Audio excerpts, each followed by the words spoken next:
Hello my dear friends and students, welcome to English Max. हम लोग MTS का paper कर रहे थे। एमटीएस 2021 का पेपर है, ठीक है। और इसमें हम लोग 26 पेपर कर चुके हैं। सॉरी, आज हम करने जा रहे हैं 26 हो चुका है, ठीक है। और जो पेपर चल रहा है इस समय वो क्या है, 15 जुलाई का है, ठीक है। ये 2021 वाला पेपर हुआ था जुलाई 2022 में, और 15 जुलाई तक पेपर हम लोग आज डिस्कस कर रहे हैं। आज 15 जुलाई का लास्ट हो जाएगा, ठीक है। उसके बाद हम लोग शुरू करेंगे 15 जुलाई के बाद वाला पेपर शुरू करेंगे, जो होगा 16 17। याद नहीं 16 17 में हुआ था कि नहीं हुआ था। 19 का है, 21 का है, ऐसे ही हम लोग धीरे धीरे करके आगे बढ़े हैं, ठीक है।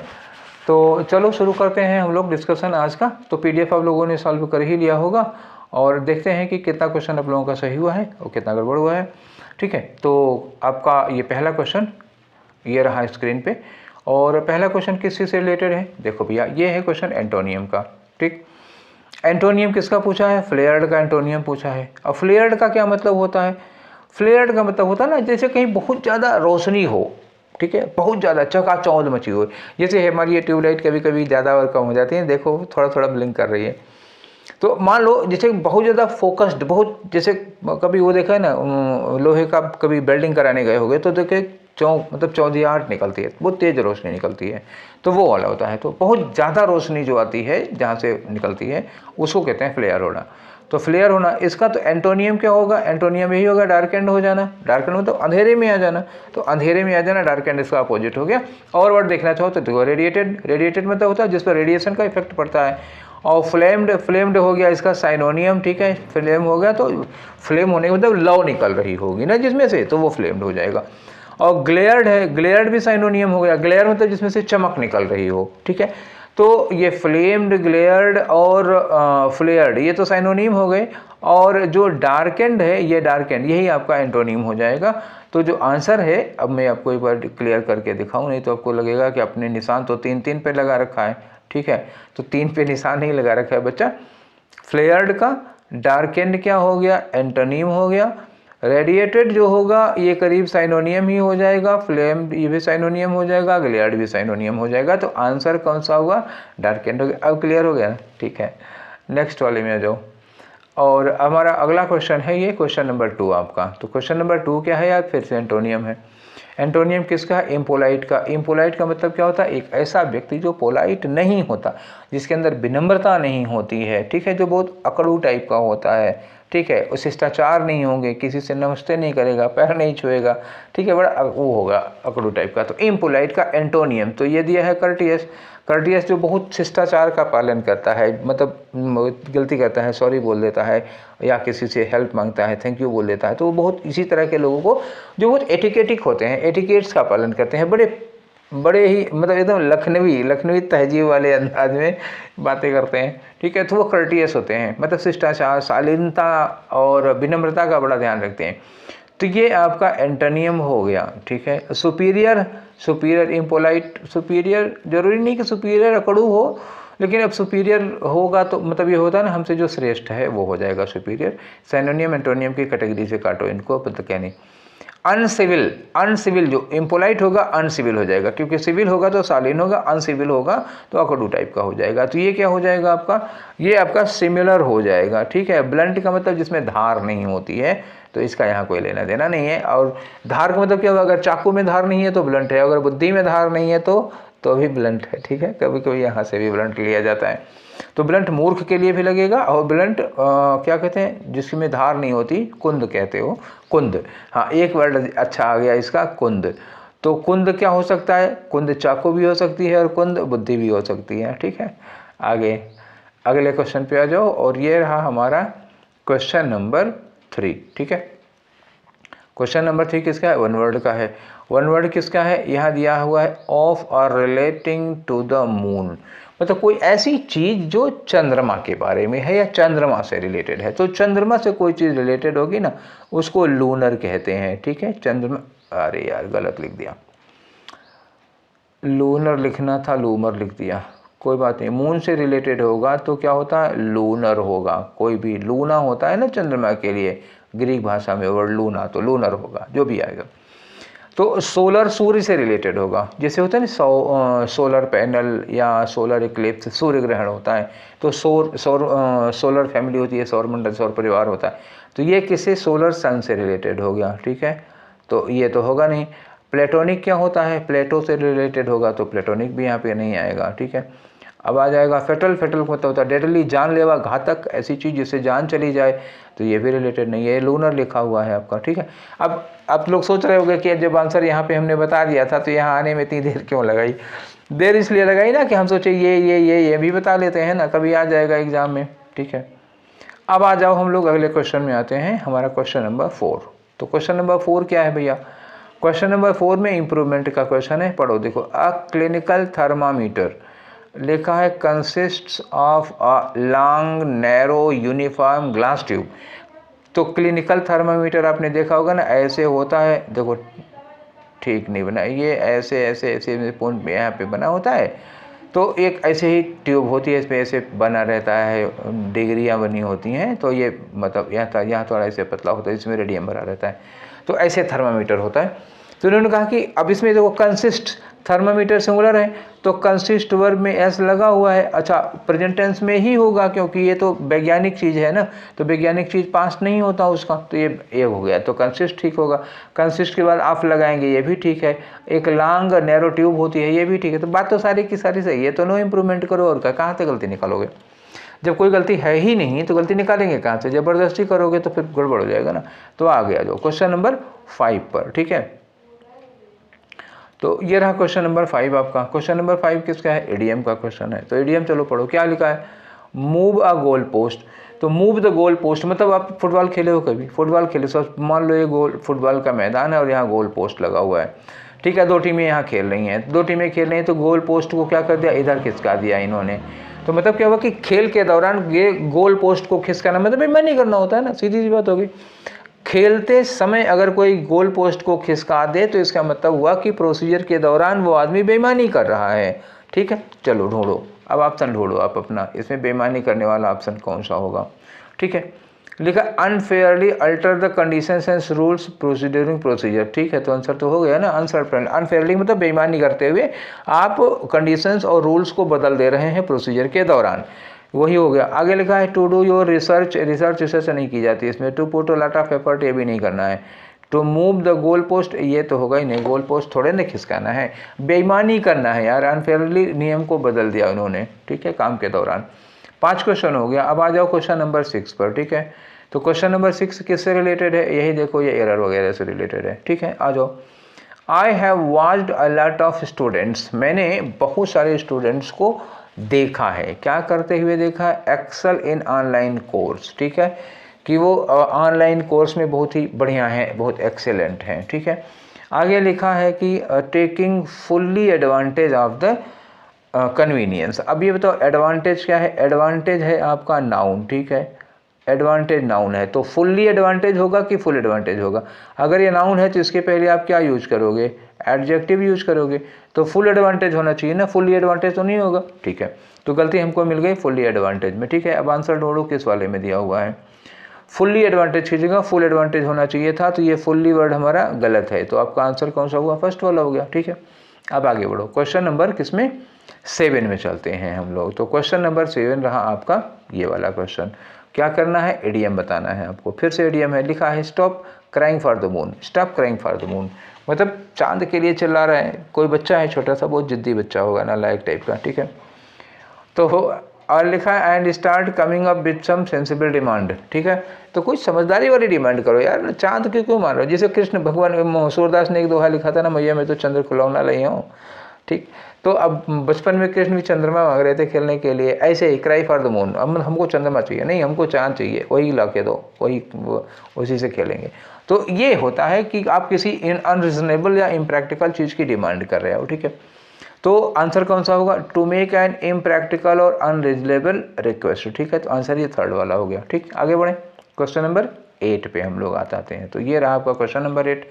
क्या है, साइनोनियम का क्वेश्चन है। किसका साइनोनियम, आर्टफुल का। आर्टफुल का मतलब क्या हुआ, बहुत ही क्लेवर, कनिंग। कौन वाला क्लेवर, ये वाला क्लेवर कौन वाला है, ये कनिंग वाला क्लेवर है, समझ गए ना, मतलब धूर्त टाइप का, थोड़ा बहुत चालाक आदमी होता है, वो वाला होता है, ठीक है। तो प्रूडेंट है, प्रूडेंट मतलब समझदार होता है। एक दिन और मैंने बताया था कि जो बहुत आदमी समझदार बुद्धिमान होता है उसको कहते हैं प्रूडेंट, तो ये होगा नहीं। बिनाइन का मतलब माल और विनी, मैंने 2 रूट पर आप लोगों को ढेर सारे वर्ड बताए थे कि नहीं बताए थे, अभी थोड़े दिन की पहले की बात है। आपको होगा, मैं बताऊं कि वर्ड रूट वर्ड था माल और बिनी, ठीक है।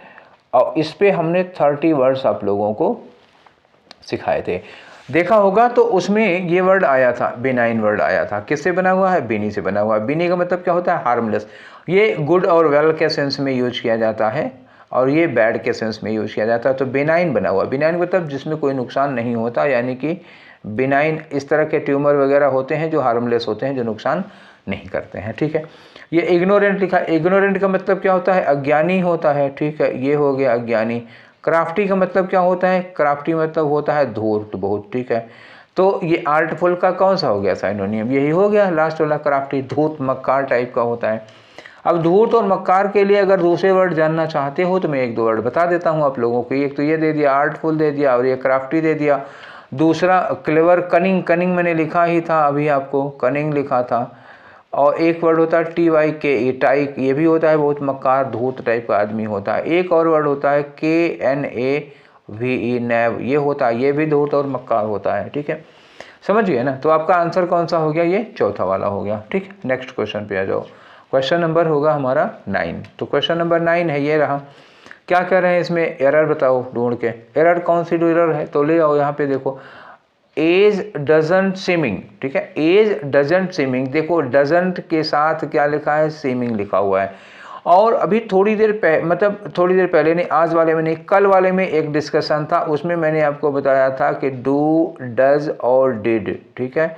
और डू, डज, डिड के बाद हम लोग क्या यूज करते हैं? वर्ब की फर्स्ट फॉर्म लगाते हैं। तो ये देखो, ये लगा हुआ है डजन, और डजन के साथ सीमिंग लिखा है, तो सीमिंग गलत हो जाएगा। तो आंसर कौन सा हुआ? डजन के साथ स्विमिंग, पहला वाला आंसर आपका हो गया, ठीक। ये तो एक बात हो गई, डू डज डिड के साथ हम वर्ब की फर्स्ट फॉर्म लगाते हैं। तो इफ़ यू नीड नो मोर, अगर आपको और ज़्यादा जानने की ज़रूरत है, ढेर सारा जानना चाहते हो कि वर्ब की फॉर्म से और कौन कौन से रूल्स होते हैं, टू के बाद कब वर्ब की आईएनजी फॉर्म लगती है, कब वर्ब की फर्स्ट फॉर्म लगती है, रेयरली लगती है, कभी कभी वर्ब की आईएनजी फॉर्म लग जाती है। प्रीपोजिशन के बाद कौन सी फॉर्म लगती है, पजेसिव के बाद कौन सी फॉर्म लगती है। तो इस तरह की बहुत सारी चीज़ें हैं कि हम कब कौन सी वर्ब की फॉर्म यूज करते हैं, किस वर्ब की कौन कौन सी फॉर्म, मतलब सेकेंड फॉर्म, थर्ड फॉर्म क्या होती है, कुछ ऐसे हैं टेक्निकल वर्ड्स हैं, ठीक है। तो उसके लिए मैंने वर्ब फॉर्म ऐसे ही पढ़ा हुआ है टॉपिक, वर्ब फॉर्म, इस नाम से 2 वीडियो हैं, ठीक है। वर्ब फॉर्म पार्ट 1 और वर्ब फॉर्म पार्ट 2 हैं। उसके बाद प्रैक्टिस सेट कराया है इस पर, ठीक है। तो वो देख डालो, ठीक है। जिनको दिक्कत हो रही है वो लोग देख डालें, जिनका ठीक है उनको कोई बात नहीं है, ठीक है। आगे बढ़ते हैं हम लोग क्वेश्चन नंबर 10 पे, ठीक है। तो ये रहा क्वेश्चन नंबर 10। कैसा क्वेश्चन है? फिलर का क्वेश्चन है। आगे बढ़ो, लिखा है फास्टिंग डैश सम फेस्टिवल्स, ठीक है। किसी त्यौहार के समय या फेस्टिवल में आप व्रत रखते हैं, या फेस्टिवल में कौन व्रत रखता है, ठीक है। लेकिन कुछ फेस्टिवल ही व्रत वाले होते हैं, जैसे छठ वाला व्रत हो गया, करवा चौथ हो गया, ये तो फास्ट वाले व्रत ही होते हैं। चलो अच्छा, तो इन्होंने कहा fasting dash some festivals increases the consumption of fruit. तो जब लोग व्रत रहते हैं किसी फेस्टिवल के टाइम पे, तो उसमें फ्रूट जो होता है ना, फल का कंजम्पशन बढ़ जाता है। क्यों? लोग फास्ट रहेंगे तो व्रत रहेंगे तो फल ज़्यादा खाएंगे ना। तो आ जाओ, तो यहाँ लिखा है सम फेस्टिवल्स, ये क्या है? एक टाइम दिया हुआ है ना, टाइम का है, पीरियड का ही टाइम पीरियड दे दिया कि मतलब त्योहारों के दौरान जब लोग व्रत रहते हैं, तो उसके लिए हम क्या लगाएंगे? ड्यूरिंग लगाएंगे, ठीक है ना। टाइम वाला प्रीपोजिशन है, वाइल और व्हेन और लगाएगा नहीं अबाउट, ठीक है। फास्टिंग व्हेन सम फेस्टिवल्स नहीं होगा, और वाइल भी नहीं लगेगा, क्या होगा? Fasting during some festivals. Clear हो गई बात, ठीक है। तो अब हम लोग आ जाते हैं अपने क्वेश्चन नंबर 11 पे, ठीक है। क्वेश्चन नंबर 11 क्या है? फिर से वही खाली जगह भरो। खाली जगह भरो में क्या लिखा है? Da Vinci. दा विंची कौन है? इटली का एक बहुत बड़े चित्रकार थे, लियोनार्दो दा विंची। क्या नाम था? Leonardo da Vinci. इटली के बहुत बड़े चित्रकार थे। उनकी पेंटिंग्स हैं।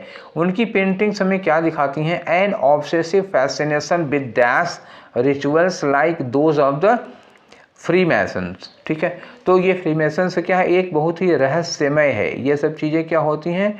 रहस्यमय चीज़ें जो होती हैं उनके बारे में कहा जा रहा है।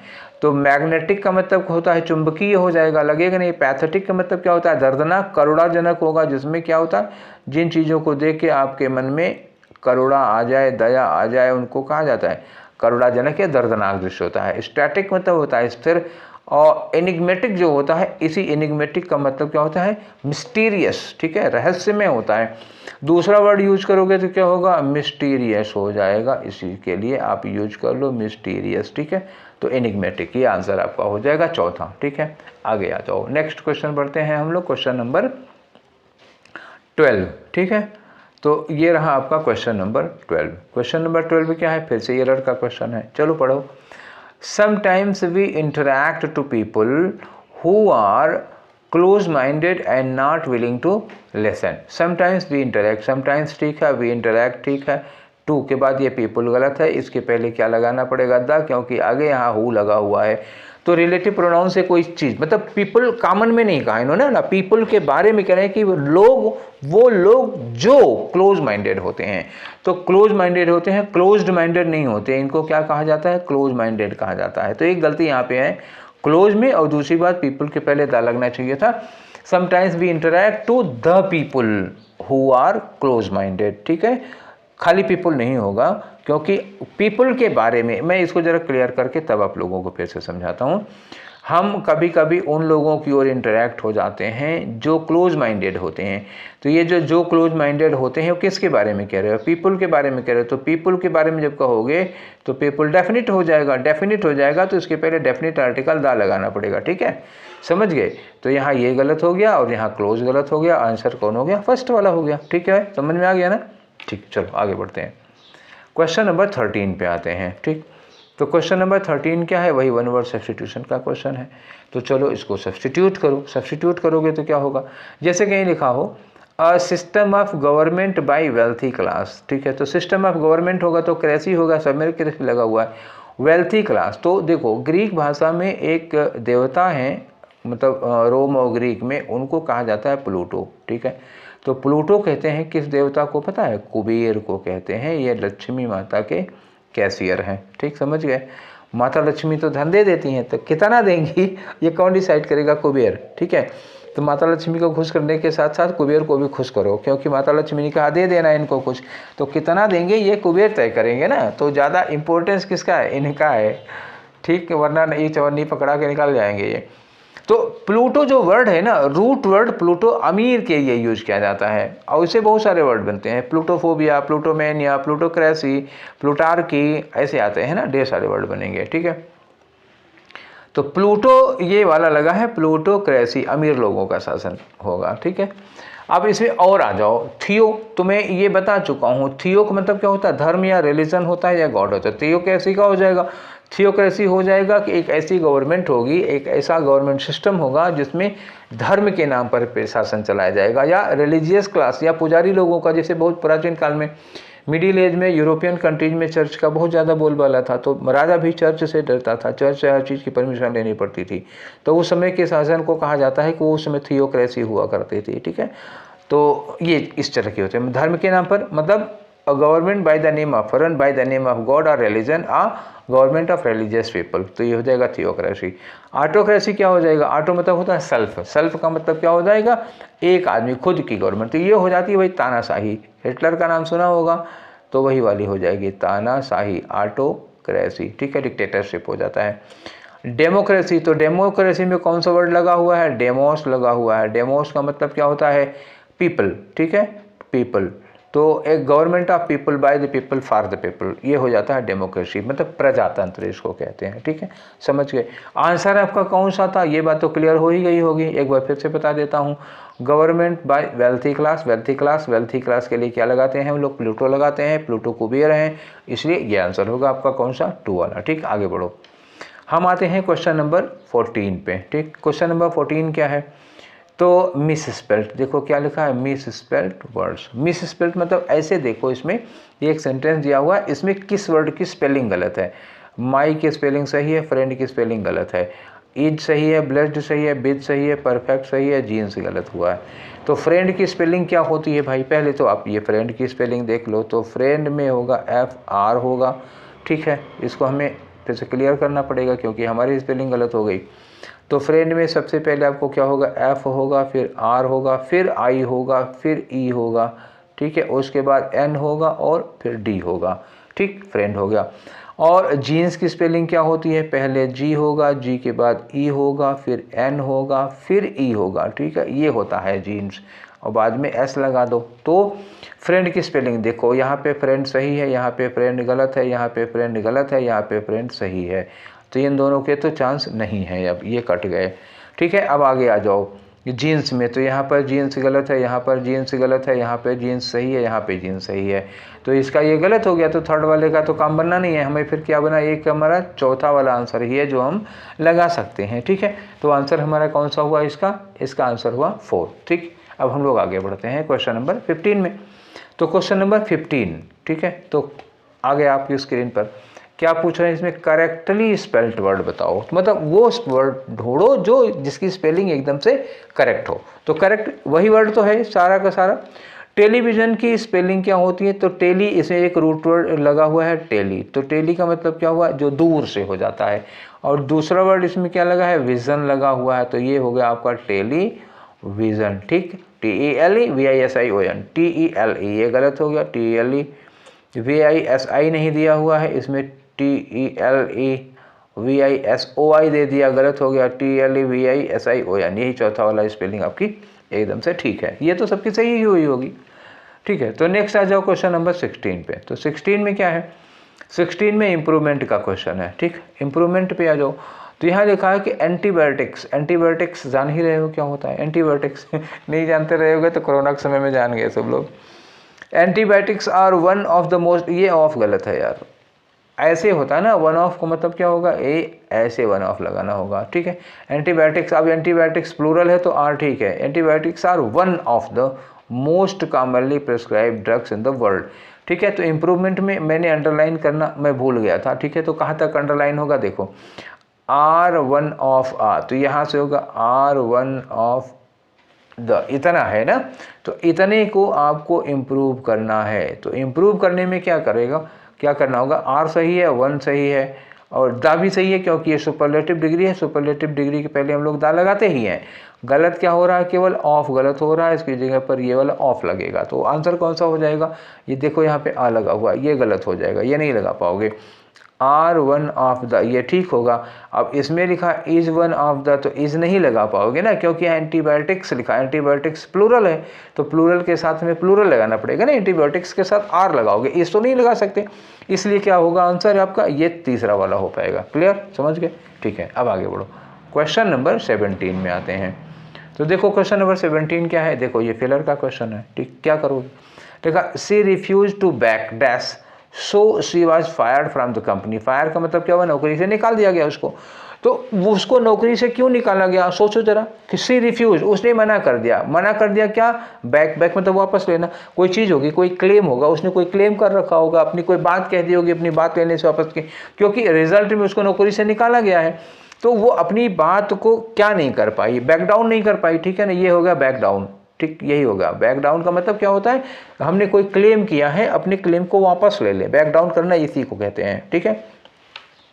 बैक ओवर क्या होगा, बड़ी गंदी बात है। बैक ओवर का मतलब होता है जैसे कोई, आप किसी गाड़ी, नहीं गलत हो जाएगा, जैसे कोई आदमी किसी गाड़ी के नीचे आ गया, तो कोई गाड़ी किसी को रौंदते हुए आगे निकल गई और उस आदमी ने गाड़ी को बैक करके फिर से कुचल दिया। कितनी बहुत गंदी बात यार, एक बार कुचल के आगे चले गए, फिर गाड़ी को बैक कर लिया, कुचल दिया, तो बैक ओवर हो जाता है, ये तो बैक ओवर हो गया।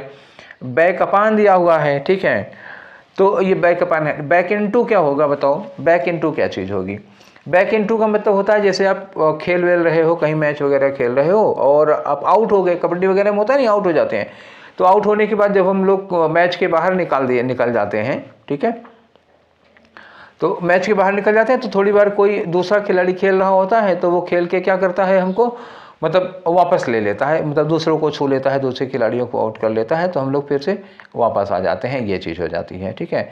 तो बैक, अब ये तो हो गया ना आपका, लगा लिया बैक। और बैक अपान में क्या हो जाता है, जैसे किसी के ऊपर हम भरोसा करते हैं, मतलब रिलाई करते हैं, डिपेंड करते हैं, तो वो आ जाएगा। ठीक है, तो आंसर क्या हो गया यहाँ पे, उसको क्यों फायर किया गया, क्योंकि उसने अपनी बात से बैकडाउन नहीं किया, अपनी बात को वापस नहीं लिया। ठीक है, आगे आ जाओ क्वेश्चन नंबर 19 में। 19 क्या है, 19 साइनोनियम का क्वेश्चन है। साइनोनियम किसका पूछा है, टेंडरनेस का। टेंडर मतलब क्या होता है, नाजुक होता है, कोमल होता है, जिसका हृदय थोड़ा सा कोमल होता है उसको कहते हैं। तो कोमल हृदय वाला होगा, जाहिर सी बात है दयालु होगा। तो रूथलेसनेस, रूथलेस मतलब क्या होता है ना, कठोर होता है, क्रूएल। ये क्या होगा, कठोर, जिसके दिल में दया नहीं होती वो कठोर होगा। सीवियरिटी, तीव्रता होती है, तो ये तो होगा ही नहीं। काइंडनेस, ये हो जाएगा साइनोनियम आपका। ठीक है, टेंडरनेस का काइंडनेस हो जाएगा, दिल कोमल होता है किसी का। स्पाइटफुलनेस क्या होता है, स्पाइटफुलनेस में देखो इसमें जलन आएगी, द्वेष आता है। मैलिस कह सकते हो। अब मैलिस याद आया आपको, वही माल और बिनी के रूट में बताया था। मैलिस मतलब क्या होता है, ईर्ष्या, जलन, द्वेष कह सकते हो। उसके लिए एक वर्ड ये आता है ना, द्वेष। ठीक है, ये आता है। तो स्पाइटफुल ये हो जाता है। स्पाइट तो होता है द्वेष, स्पाइटफुलनेस मतलब जब किसी के अंदर द्वेष होता है, वो कंडीशन होती है। तो इसका साइनोनिम क्या होगा, टेंडरनेस का साइनोनिम आपका हुआ काइंडनेस, आंसर नंबर 3। ठीक है, बाकी सारे वर्ड मैंने आपको बता दिए हैं। ठीक है, अब आ जाओ क्वेश्चन नंबर 20 पर। 20 में क्या है, फिर वही खाली जगह भरो। खाली जगह भरो, क्या दिया है, inter governmental panel on climate change. ठीक है, क्लाइमेट चेंज पर इंटर गवर्नमेंटल पैनल बना।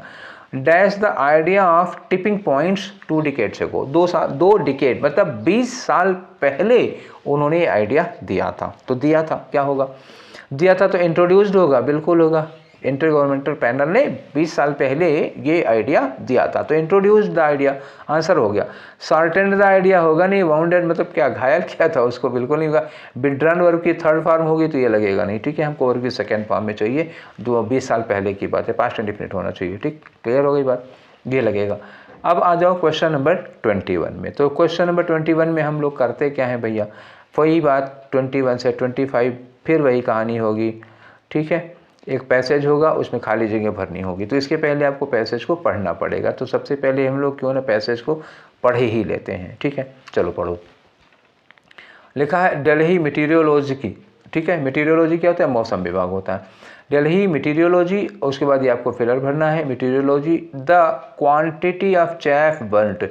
चैफ बर्न्ट का मतलब, चैफ जानते हो क्या होता है, जैसे खेतों में पराली, सुना है ना, पराली न्यूज़पेपर में बहुत आता है। पराली, पराली का मतलब क्या होता है, जिसे धान का समय होता है तो धान का जो मशीन से कटाते हैं, तो मान लो ऐसे फसल है, ऐसे ही पेड़ है धान का, ऐसे ही पौधा है, तो इतने पर से काट देते हैं, या इतना ठूठ बचा रहता है, उसको पराली कहते हैं खेत में। ठीक है, तो वहाँ पे पंजाब और हरियाणा में किसान, अब इतना ज़्यादा खेत होता है, कितना उसको उखाड़ेंगे, तो उसको क्या कहते हैं कि उसमें आग लगा देते हैं, जला देते हैं उसको, तो वो खाद बन जाती है, फिर गेहूँ बोने के काम आ जाता है वो। ठीक है, तो उसी को चैफ कहते हैं। वो अक्सर देखे होगे, जब जाड़ा आएगा तो नवंबर के समय में शुरू हो जाता है प्रदूषण वाला कहानी, उसी पे है कि दिल्ली का जो मटीरियोलॉजी है। ठीक है, meteorology dash the quantity of chaff burnt. ठीक है, ये दोनों चीज़ें, ये चीज़ और ये मटीरियोलॉजी, दोनों चीज़ें play a greater role in dash air quality. ठीक है, अब बात में समझ में आ गई, तो एयर क्वालिटी की बात होगी। Then the time chosen by farmers in Punjab to start crop burning. ठीक है, ये बात हो गई। तो इन्होंने कहा कि जो टाइमिंग है पंजाब के किसानों की अपनी चैफ बर्निंग की जो टाइमिंग होती है, उससे कहीं ज़्यादा इम्पोर्टेंट रोल प्ले करता है कि वो वहाँ का दिल्ली का मटीरियोलॉजी मतलब वहाँ का मौसम जो है, मौसम ही काफ़ी हद तक इस बात के लिए जिम्मेदार होता है। आगे कह रहे हैं, स्टडी में ऐसी बात आई है। आगे लिखा है क्रॉप बर्निंग। क्रॉप बर्निंग वही जो पराली जलाते हैं, क्रॉप बर्निंग ये क्या है, एक traditional practice of Punjab and Haryana. वो पंजाब और हरियाणा में पराली जलाने की ट्रेडिशनल प्रैक्टिस है। ऑफ डैश फील्ड्स ऑफ, ये क्या करते हैं, खाली करते हैं ना, साफ करते हैं खेत को। ऑफ राइस चैफ का मतलब वही धान की पराली। To prepare for winter sowing, जाड़े में जो फसल की बुआई करनी है उनको, गेहूं की फसल, उसके लिए खेत को तैयार करना होता है। तो वो पंजाब हरियाणा में खेतों को मतलब ये लिखा खेत को डैश ऑफ करते हैं। डैश ऑफ का मतलब क्या करते हैं, साफ करते हैं पराली से, मतलब पराली जला देंगे। आगे लिखा हुआ है कि begins around October and dash in November. अक्टूबर के लास्ट और स्टार्टिंग में नवंबर के मिडिल तक आता है ये। तो ये नवंबर का मतलब पीक टाइम होगा, नवंबर का करीब। आगे लिखा है कोइंसिडेंसिंग। कोइंसिडेंसिंग मतलब क्या होता है, ये इत्तेफाक होता है, संयोग होता है with the dash of south west monsoon. उसी समय दक्षिण पश्चिम का मानसून वापस लौट रहा होता है, तो साउथ वेस्ट मानसून उस समय लौट रहा होता है, वापस आ रहा होता है। एक समस्या ये हो जाती है, उस वजह से भी मतलब होता है, पोल्यूशन की वजह होती है, और उधर पराली जाने के तो एक समय का एक इत्तेफाक होता है, ठीक है। चलो अब हम लोग करते हैं अपना क्वेश्चन। तो क्वेश्चन करो। तो इसमें पहले में क्या दिया है यहाँ पर डेल्ही मेटीरियोलॉजी और the quality of chaff burned, ठीक है। दो चीज़ें आई तो यहाँ पे दोनों चीज़ों को हमें बीच में क्या करना है, कनेक्ट करना है, एंड लगा दो, ठीक है ना। एंड लगाओगे तो क्या लगा, ये लगा, एंड लगा। बट लगाना नहीं है, येट लगाना नहीं है, बट येट विरोध के लिए लगता है, अमंग लगाना नहीं है, प्रीपोजिशन हो जाएगा, ठीक है। एंड दोनों चीज़ें मिल करके काम कर रही हैं ना, तो ये प्लस हो जाएगा हमारा, क्लियर हो गया। तो यहाँ पे इसलिए एंड लगा। नेक्स्ट क्वेश्चन पे आ जाओ, ठीक है। तो हमारा नेक्स्ट क्वेश्चन क्या हो जाएगा, इसमें आ गए ये क्वेश्चन नंबर 2 के लिए, ठीक। नंबर 2 में यहाँ हमें क्या भरना है, रोल इन, मतलब ये प्ले करते हैं दोनों चीज़ें, क्या, मेटीरियोलॉजी और जो चैफ बर्निंग होती है, पराली जलाते हैं, वो दोनों एक बड़ी भूमिका निभाते हैं। Role in dash air quality. तो दिल्ली की एयर क्वालिटी को क्या करते हैं लोग, अच्छा करते हैं, खराब करते हैं, अब ये बताओ। तो दिल्ली की एयर क्वालिटी को खराब ही तो करेंगे, पोल्यूशन हो जाता है, तो खराब करेंगे। अच्छा, खराब करेंगे। दूसरी बात इन है, और इन के बाद जब हम वर्ब यूज करेंगे, किसी भी प्रीपोजिशन के बाद वर्ब यूज करेंगे तो वर्ब की आईएनजी फॉर्म आएगी। ये भी बात मैंने आप लोगों से बता रखी है कि कभी भी जब कोई प्रीपोजिशन होगा, टू को छोड़ करके, टू होगा तो उसके बाद वर्ब की फर्स्ट फॉर्म लगेगी। टू के अलावा अगर और कोई प्रीपोजिशन होता है तो उसके बाद हमेशा वर्ब की आईएनजी फॉर्म लगानी है आपको। तो क्या होगा, यहाँ वर्सन, वर्सेंस, वर्स होगा नहीं, एक ही चीज़ लगी हुई है, वर्सनिंग, ठीक है। तो वर्ब की आईएनजी फॉर्म लगानी है, ये सीधे से हो गया। इन के बाद हमें लगाना है, वर्ब की आईएनजी फॉर्म लगानी है। इसके पिछले वाले में भी फॉर्म से बहुत ज़्यादा क्वेश्चन थे, अब हमको लग रहा है आज वाले में भी वर्ब की फॉर्म से ही क्वेश्चन ज़्यादा होंगे, ठीक है। तो नेक्स्ट पे आ जाते हैं हम लोग, ठीक। तो नेक्स्ट है हमारा कौन सा, ये हुआ नंबर 3, ठीक है। तो नंबर 3 में क्या कह रहे हैं, ये यहाँ पे दिया हुआ है। तो ये क्या करते हैं, अपने खेत को साफ करते हैं, क्लियर करेंगे। तो सारे वर्ड इन्होंने मतलब हटाने के लिए, साफ करने के लिए लिखा हो। तो ये रेसिंग है, रेसिंग दौड़ने के लिए लगा हुआ है भैया, तो रेसिंग यहाँ दौड़ने के लिए लगेगा नहीं। ये रेजिंग है, रेजिंग उठाने के लिए लगेगा, तो रेजिंग उठाना भी नहीं। यहाँ राइजिंग है, उठने के लिए लगेगा, ये भी नहीं लगेगा। ये वाला रेजिंग आपको लगाना पड़ेगा, क्योंकि RAZE रेज इसी से बना है। रेजर, रेज मतलब क्या होता है, साफ करना। दाढ़ी बनाते हैं ना तो रेजर से साफ कर देते हो, तो वैसे ही रेज, RAZ वाला जो रेज होता है वो साफ करने के लिए लगता है। तो धान के खेतों को पराली से क्या करते हैं, साफ करते हैं, इसलिए आपको क्या लगाना पड़ेगा, चौथा वाला रेजिंग, ठीक है। नेक्स्ट में आ जाओ, ठीक है। अब हम लोग आते हैं अपने क्वेश्चन में। तो ये रहा आपका फोर्थ फिलर। तो फोर्थ फिलर का मतलब क्या हुआ, कहते हैं कि ये आता है करीब अक्टूबर और नवंबर के शुरुआत में। तो नवंबर का शुरुआत में अब आपको क्या लगाना है यहाँ पीक, तो क्या करो, लीक्स ऑफ नवंबर होगा, क्रीक्स ऑफ नवंबर होगा, फॉल्स ऑफ नवंबर का लास्ट हो जाएगा। पीक्स ऑफ नवंबर का मतलब क्या, वो वही 10 से 15 के बीच में, ठीक है। तो कौन सा हो गया आपका, फोर्थ वाला हो गया, ठीक। हम बढ़ते हैं नेक्स्ट क्वेश्चन की ओर, और हमारा आज का आखिरी क्वेश्चन, ये क्वेश्चन नंबर फिलर नंबर 5 का। तो फिलर नंबर 5 में क्या लगाना, ये तो हमने क्या दिया कि वो खेत को साफ करना था। ये नवंबर के पीक पॉइंट पे होते हैं। Coinciding with the dash of south west monsoon, तो साउथ वेस्ट का मानसून इसमें लौट रहा होता है। तो लौटने के लिए क्या लगाओगे, अवेल उपलब्ध होने के लिए नहीं लगाओगे, तो इसमें मैनेजिंग भी नहीं लगाओगे, रनिंग भी लगाओगे। तो विड्रॉल होता है ना, विड्रॉल मतलब साउथ वेस्ट मानसून गया था कुछ में वेस्ट की ओर और वो लौट रहा होता है, तो उसमें साउथ वेस्ट का मानसून लौट रहा होता है। थोड़ा सा आपको GS लगाना पड़ेगा इस वाले क्वेश्चन में, तो विड्रॉ हो रहा होता है, ठीक है। तो ये हो गया हमारा क्वेश्चन नंबर 25 भी, और आज के 25 क्वेश्चन हो गए, और 15 जुलाई का सेशन खत्म हो गया, ठीक है। इसके तीनों हम लोग मॉर्निंग, आफ्टरनून, इवनिंग तीनों के तीनों कर चुके हैं। फिर इसके बाद हम लोग बढ़ेंगे नेक्स्ट सेशन में, और ये सेशंस आप लोगों को कैसे लग रहे हैं, डिस्कशन आपको कैसा लग रहा है, ठीक है। तो अब तो मैं दिखने भी लगा यार, ठीक है। कोशिश करूंगा जल्दी कि आप लोग भी मुझे दिखाई ना दो, तो कम से कम आपके मैसेज मुझे मिल जाए। लाइव आने की कोशिश कर रहा हूँ, थोड़ा जल्दी कुछ जुगाड़ उगाड़ लगा रहा हूँ, जल्दी ही करूँगा, ठीक है। तो ये सेशन आप लोगों को कैसे लगे, अपनी राय ज़रूर दीजिएगा। तो फिर मिलते हैं हम लोग नेक्स्ट सेशन में। Till then take care, thank you.